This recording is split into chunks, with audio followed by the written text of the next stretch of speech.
Since the first episode of the show, the ending of Stranger Things was set up to involve time travel, and I have proof. In this video, I've tried my best to compile all the clues foreshadowing this plot throughout every season, so you can see how they gradually got more blatant as the show progressed.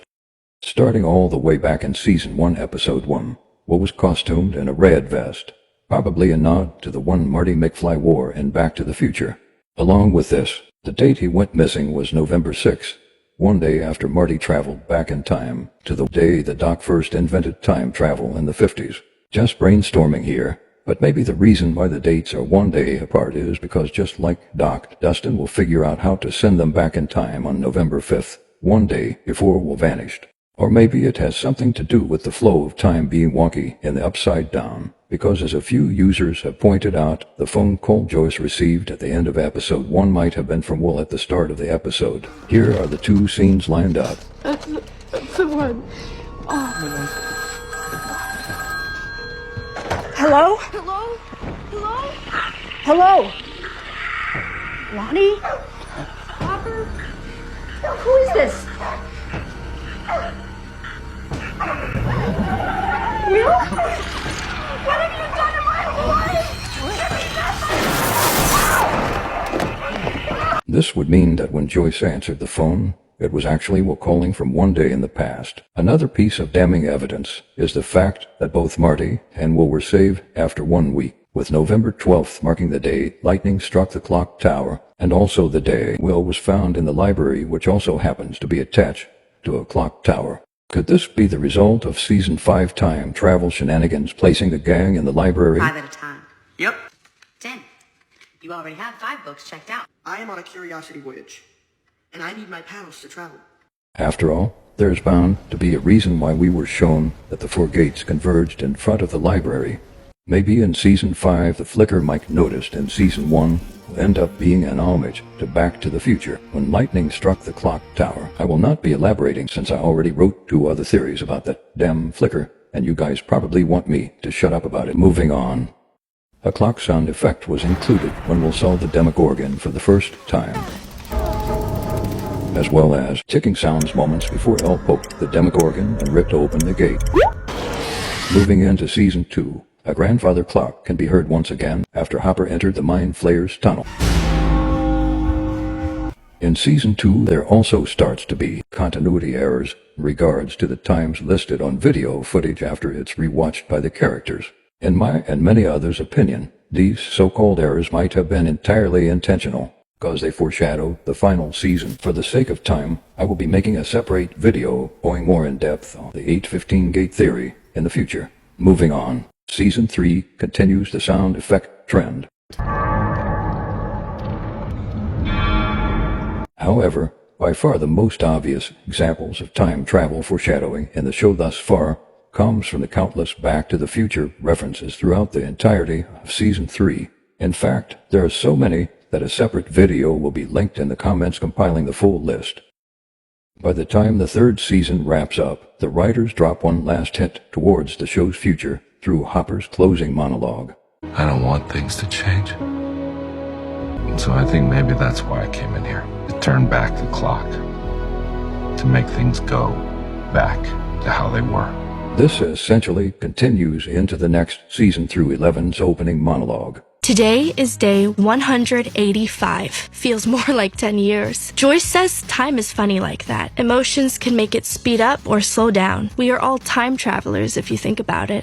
By the 4th season, the show is pretty much screaming what it's setting up, with the clock motifs now being directly inserted into the actual narrative. It's also revealed that the final boss Vecna, whose name literally translates to forever, has one-sided beef with the construct of time. Seconds, minutes, hours, days, weeks, months, years, decades, each life, a faded, lesser copy of the one before. One word, sus. In one scene, he even reverses the hand of a grandfather clock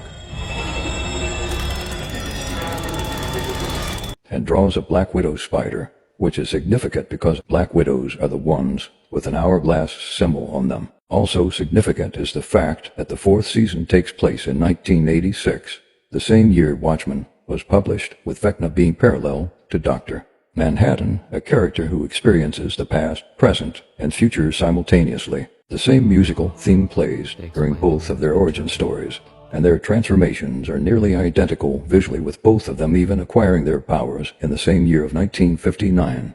Another potential reference might be to Alice in Wonderland via the name of his sister, Alice, and because the rabbit he unalive was constantly late in the Lewis Carroll story, just as Mike is at the beginning of every season. What the hell are you doing? It's 10 after. Oh, shit.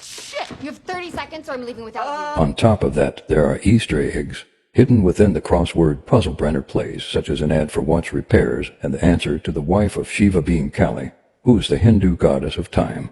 But if you're still not convinced that all of this was intentional, look no further than the show's original pitch.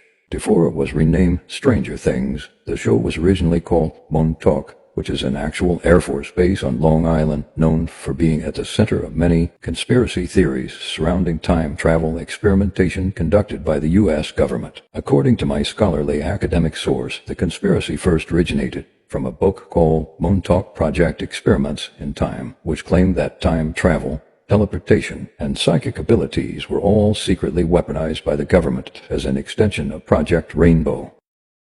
At one point in the book, an alien monster even goes on a rampage, gobbling fools up left and right, after busting through a time tunnel on the base.